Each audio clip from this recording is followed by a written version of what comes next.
Hello, Virgo. Welcome to the Plaid Sheep Oracle. I've actually started your reading over again because I felt like I'd been, I don't know, wandering around a bit.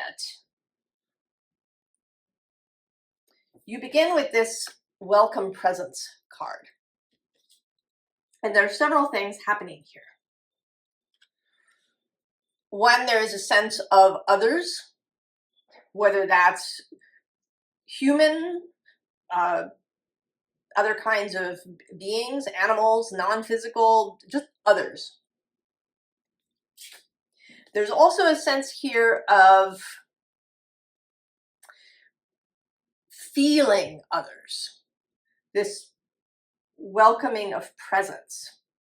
There is a real sense going from where we are of boundaries coming down. And we do have this whole series of grand water trines that begin just as Scorpio season starts. So there's Jupiter in Cancer, about 25 degrees of Cancer. And then Saturn is at about 25 degrees of Pisces. We also have Neptune at 29 degrees of Pisces. We have the North Node in Pisces. And then all the planets make the third point. So first it's Mercury and the Moon on the 23rd. Then Mars, then the Sun, then the Moon again. And then on November 27th, just as we begin Sagittarius season, Venus hits that point.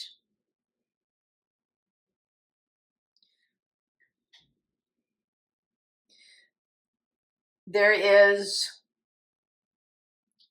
this call to join in all of that water. We have court the feminine. Listen to your muse. The sense of flexibility, of flow, of allowing. This creates stillness, which is very watery. And also get carried away. And then the bottom of the deck, embody grace. Flexibility, variability, moving as water does through the point of least resistance. Right, water always finding its own level.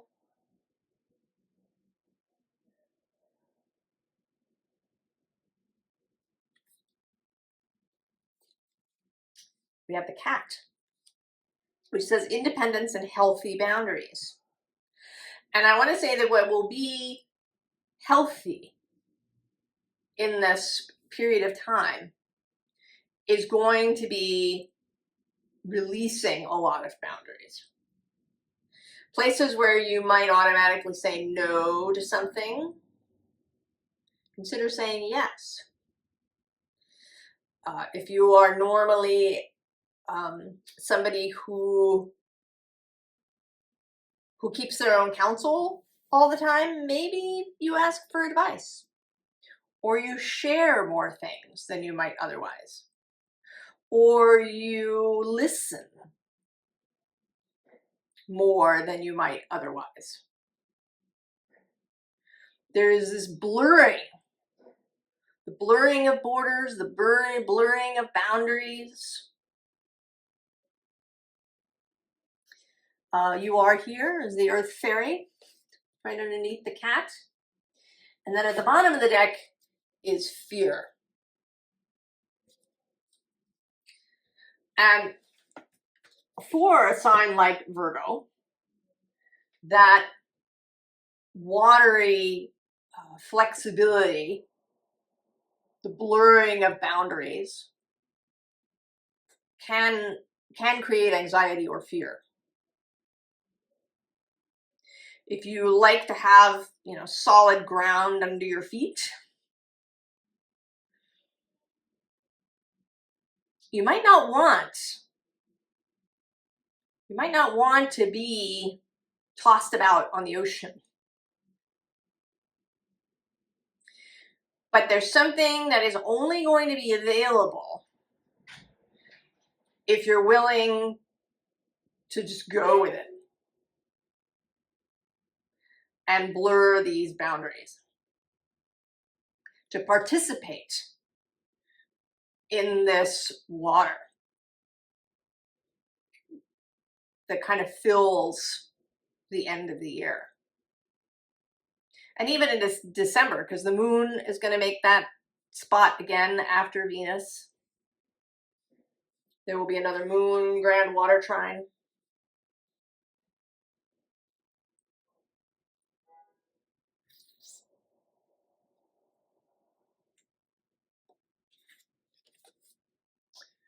We have the Raven. Magic, coincidence, synchronistic events. This, right, when we blur the boundaries, we open possibility in ways that maybe haven't been available before.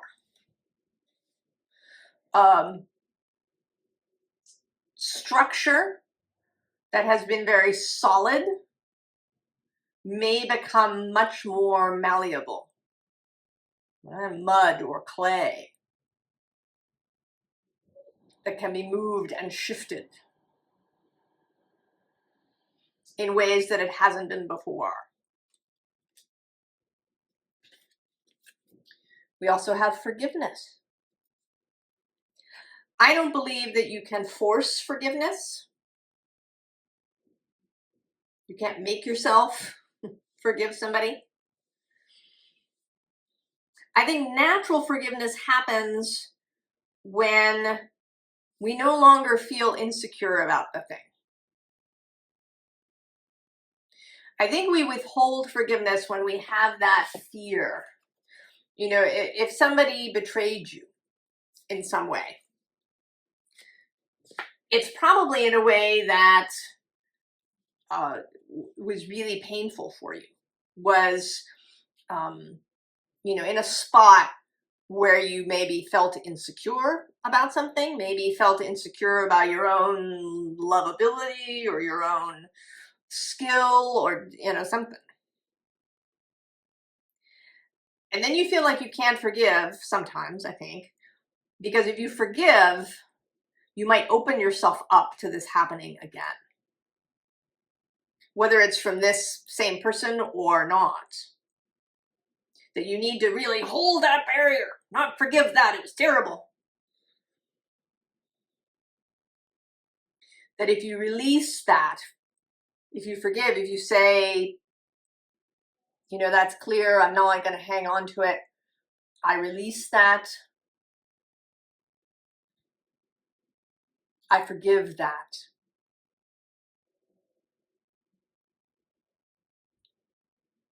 Then it may feel like you've opened a door. But once you, if you know, work on that and you find security in that place,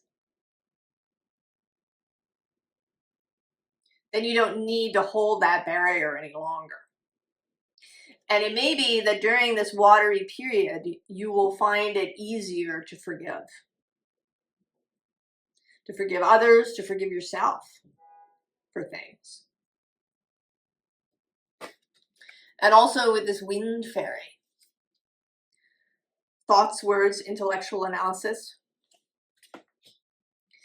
I think that thoughts may become easier to release as well. Any thoughts that maybe have been especially clingy, any difficult beliefs that have been especially clingy,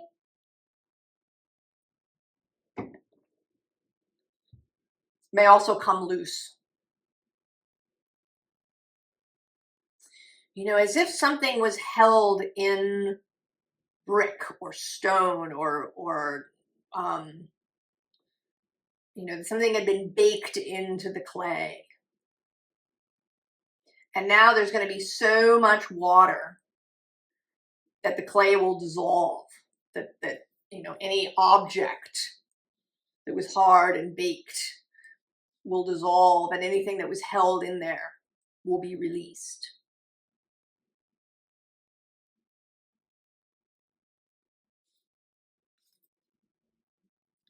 Queen of Inspiration, there's a kind of relief here.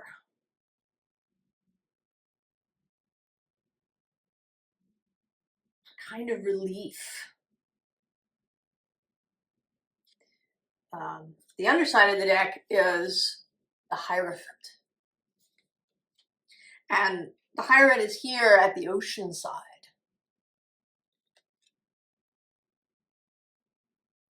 This is a watery, flexible Hierophant.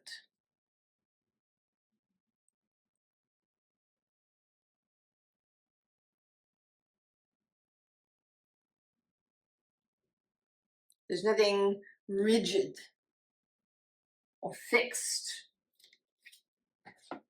We also have Death and Awakening. This is the Judgment card. So there's these three major arcana. We also have the Lovers coming through. And then also the Chariot and the Sun. So there's a lot here about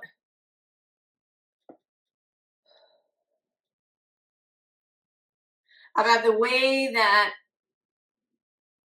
source or divine energy, or whatever you want to call it, can move when these thoughts, these emotions are released. Right here with this Two of Inspiration, Two of Wands. A new start, a new beginning, a new way of looking forward. The new choice made here in the Lovers. The release here of energy, of creativity. And again, there's lots. There isn't just two horses, there's lots of horses. This presence.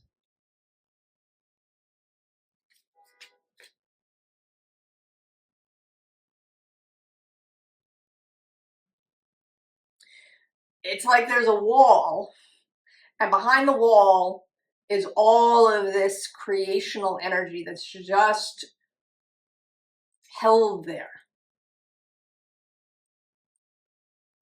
And that in all of the water that's coming, that has the ability to dissolve the wall. So the wall doesn't have to be blown up or torn down with labor or with violence or with lots and lots of efforting. It can just be allowed to dissolve.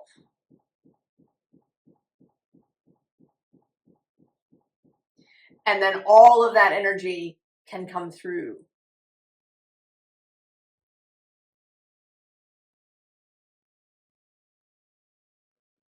In this, right? Just listen to your muse.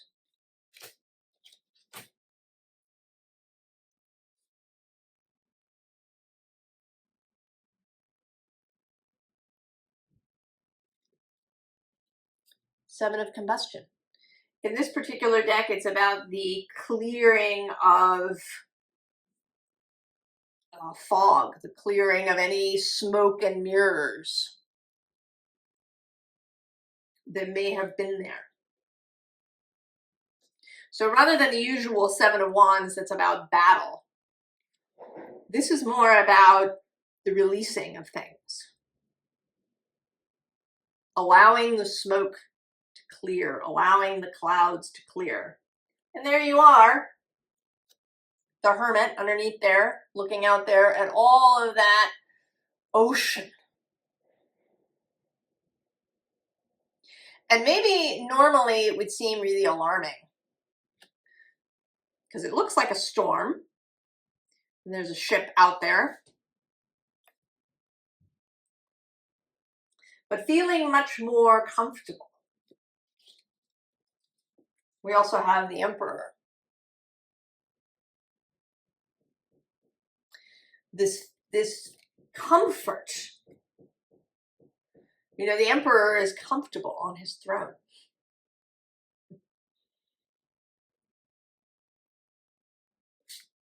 The underside, the Lovers again.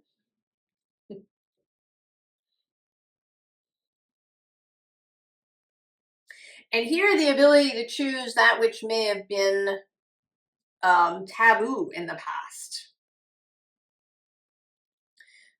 Whatever your Virgo placement, or whether maybe you don't have one at all and you just showed up here, you do have Virgo in your chart.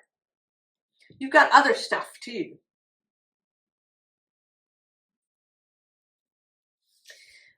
It may be, particularly if your Virgo placement is the South Node, you may have felt really constrained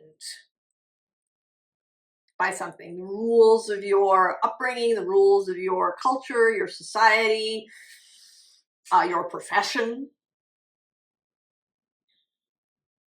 your own personal rules that you have for yourself even. You may have felt really constrained by that you needed to do things in a particular way in order to stay secure and safe and balanced and stable and able to make a difference.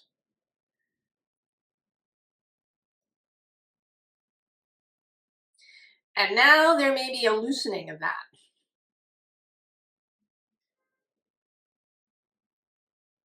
An alteration of how you see the rules. And this doesn't mean that you suddenly, just accept whatever shows up. You can keep your discernment. This is not about losing your preferences. It's actually about really embracing your real preferences rather than the ones maybe that have been imposed upon you in one way or another. Because we have the Queen of Combustion again, Queen of Fire, Queen of Wands.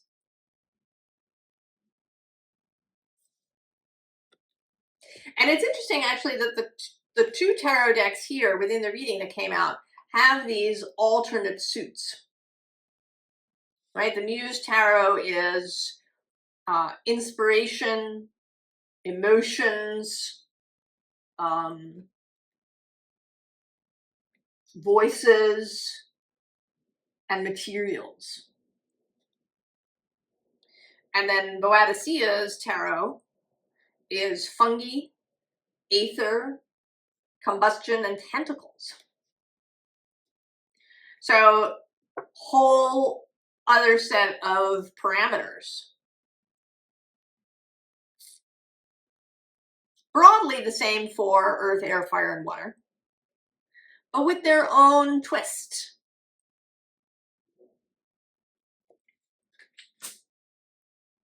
And that is certainly a Virgo thing, your own twist. Right here with the Seven of Fungi, choosing. What is it really that I want? Have I been constraining myself in some way? The Hanged Man. And here, like Janus with two faces.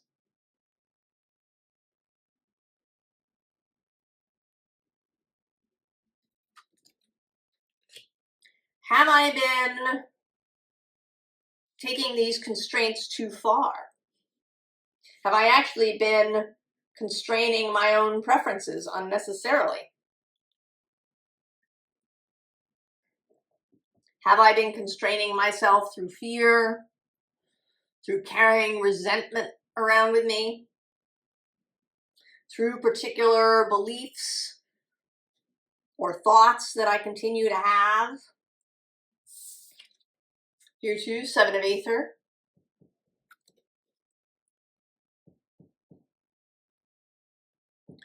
Choosing which butterflies to keep and which ones to release. and doing it away from the group. I think there's something about this watery period, something about everything being washed away, all the borders being blurred. You know, the chalk drawing washed clean. That maybe you will be really allowed to see clearly the artificial nature of most of the borders.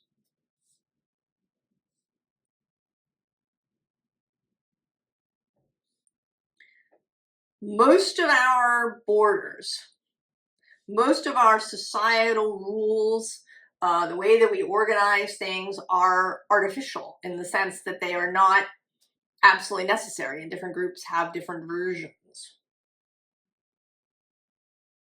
Right? The need to breathe air and drink water and eat food, these are not artificial borders.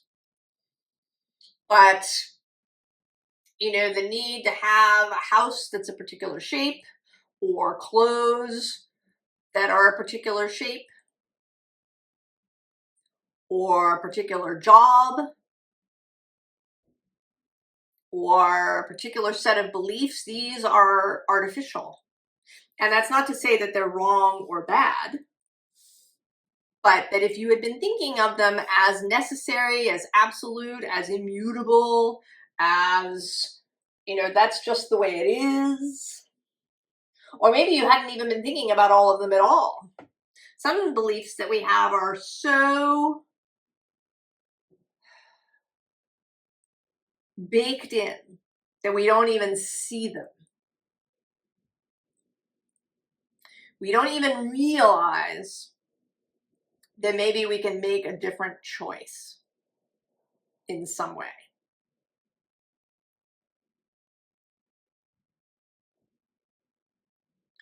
And it seems to me that this whole watery period is really going to give you an opportunity to clear the space. And then to decide, I really like this thing. This works for me. I'm going to keep that. But then this other thing, not so much. And I can see now that I don't have to keep that. That I can, you know, do what I want. I can have what I need. I can be of service to others without adhering to this thing.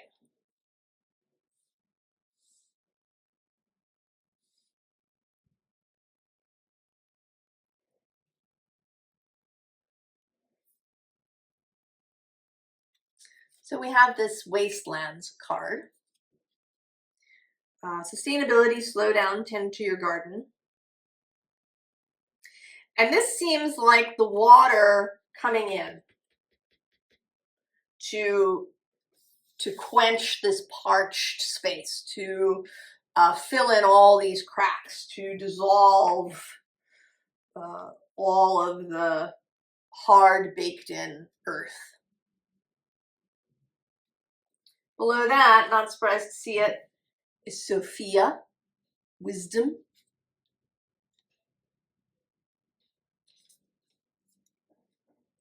And below that, Sub Rosa.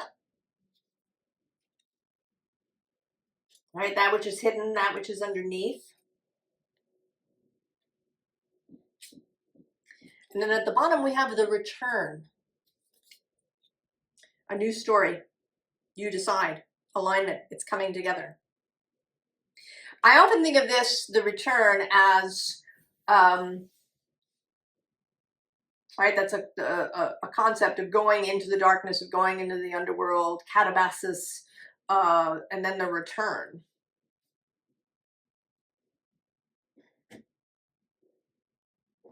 And here, I think it's not so much going into the underworld as it is going into this borderless place.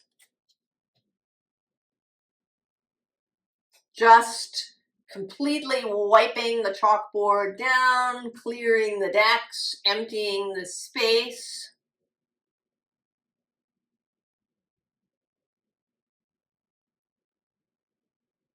The metaphor that comes to mind is having a room that's been arranged in a particular way and taking all the furniture out and really looking at the room.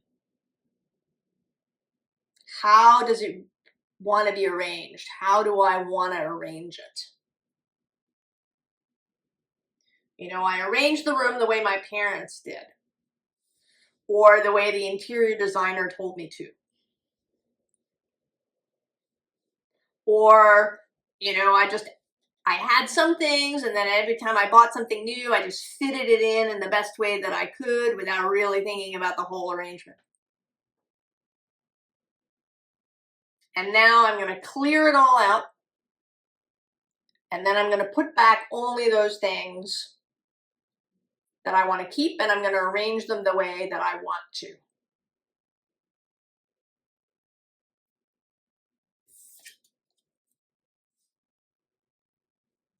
Whispers of Mother Earth. Creativity, ideas, inspiration, artist, writer, channel. Right? I kind of feel a kinship between these two figures. So maybe even not so much feminine per se, but creative, artistic, innovative, whimsical, graceful. It actually makes me think of the Alexander technique, which is a way of moving. So the theory of the Alexander technique is that the human body evolved in a particular way. It has the mechanics that it does. And it has a natural way of moving. But because of our lives, you know, we sit in chairs a lot. You know, we drive in cars, we sit at the computer, we do all these things. And we do them from a very young age. So the body begins to conform to the space rather than the other way around.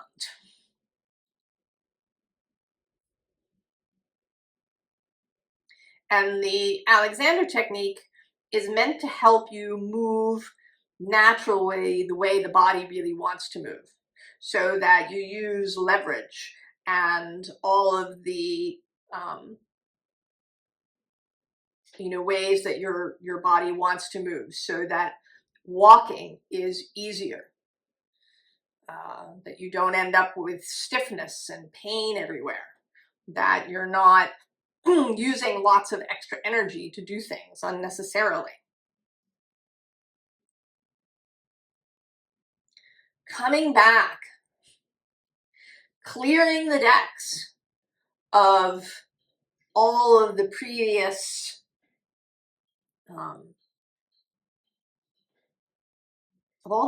stuff that has put you where you are now. Lineage of the rose, moved by the goddess, here for the soul call, gather. Write the lineage back to the beginning, to the space before so many rules. And then come to me. Attracting like a rose, receive abundance, desires. The watery nature of allowing, allowing the muse, allowing the natural energies to assist you rather than efforting or fighting.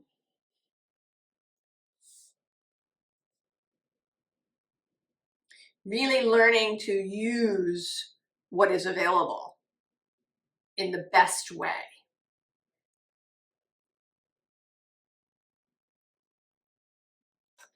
formal advice. Nine of Cups. Whereas on the bottom we have the Ten of Wands. We don't want that. Right? You may have a whole backpack filled with ideas and parameters and rules and beliefs and everything else that no longer are useful.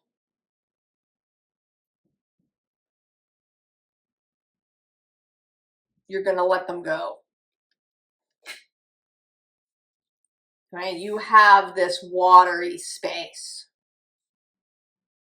Below the Nine of Cups, the Magician. Oh, and I'm seeing just now the Tower and Strength and the World.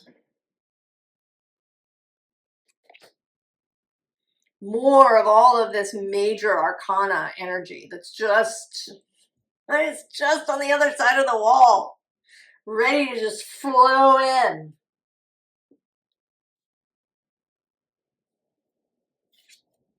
Three of Pentacles, kind of measuring up, choosing, and getting together and choosing. Whoever this is, it may be multiple. It may be your non-physical fellowship and collective, and it may be your family. Maybe the people that you work with. Maybe there's, that this happens in all arenas of your life. Maybe your family is really kind of regimented. There's all these, rules and scheduling and things that everybody has to do and what we're doing, and we have to do it so that we can do this next thing. And maybe that's all going to possibly dissolve. Decide, well, what do we really want? What serves that? And then put those things back in.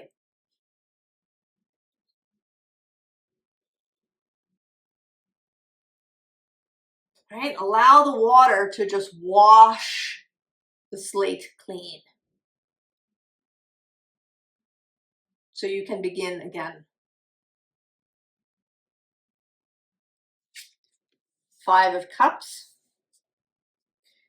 Paying attention to that which matters. Not to what may have been in the past. Not to maybe what things didn't work. Not to that which is imposed in some way. The Chariot. Allow the movement.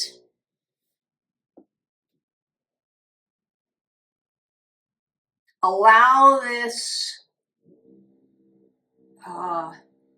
watery, emotional consciousness, creative energy to move you.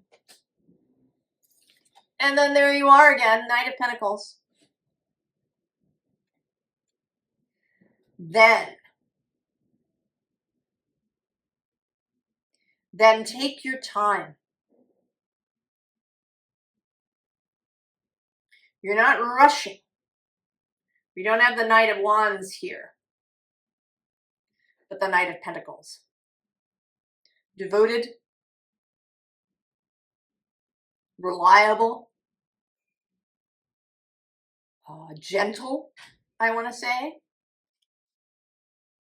Her hat is covered in peonies.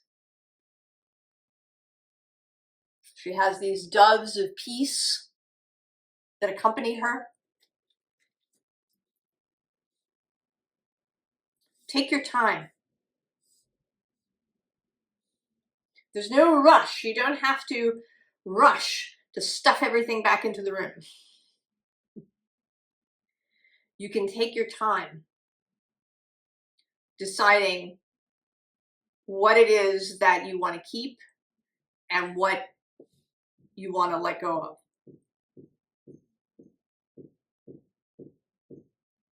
Take your time.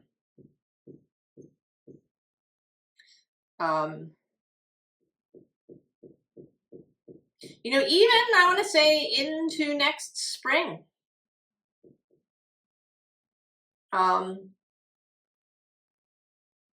Jupiter's retrograde lasts into spring. Uranus turns direct before that in January, but it takes him all the way until the end of April to come back to Gemini, when he will square Virgo, and maybe something will be sparked. So take your time through this watery space. Take your time with the return, with putting it, arranging it, choosing those things that you want to keep.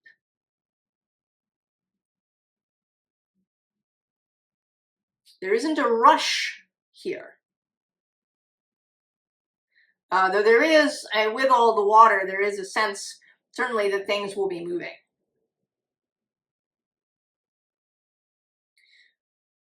But to not get really grippy about it.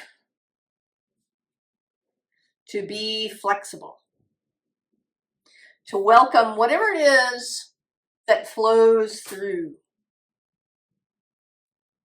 People, ideas, energies, inspirations.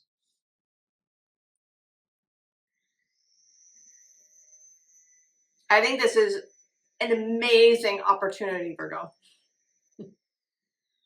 Like somebody coming in and removing everything from your house and putting it, you know, in an adjacent space, and you get to go and really decide what you want to keep and what can be released. Enjoy it. Enjoy the process. Right? Really enjoy all of the possibilities. I wish you all the very, very best, Virgo, and I'll see you next time. So long.